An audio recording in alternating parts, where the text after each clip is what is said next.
Первый вопрос, который мы разберем, шейх Ибн Таймия отвергал то, что Аллах Субхану ва Тааля в извечности был лишь один. То есть, другими словами, он утверждает, что помимо Аллаха Субхану ва Тааля было другое творение. Есть такая книга «Маратибуль Иджма» Ибн Хазма. И вот он собрал в этой книге «Маратибуль Иджма» все те вопросы, на которых мусульманские ученые сошлись, и они на одном мнении. Она называется «Маратибуль Иджма».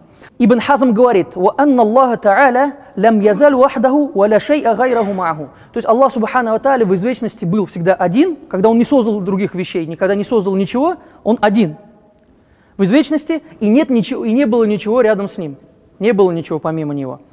Имам Бухари, рахимуллах, и другие приводят достоверно от посланника Аллаха, саллаллаху алейхи вассалям, что он сказал: «Кан Аллах, ва лям якун шай'a гайраху». Был Аллах, и не было ничего, кроме Него. Был Аллах, и не было ничего, кроме Него.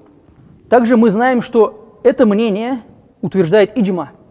Абсолютное большинство мусульманских ученых, они опираются на достоверные хадисы, и также иджма становится источником.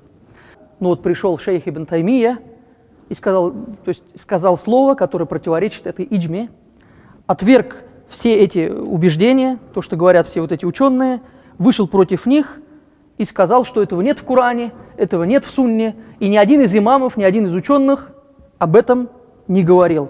То есть, другими словами, обратите внимание, что он говорит, что кроме Аллаха Субхану ва Тааля был другой махлюк, то есть какое-то творение, Аллах Субхану ва Тааля, то есть есть и еще есть что-то в филь-азаль, в извечности.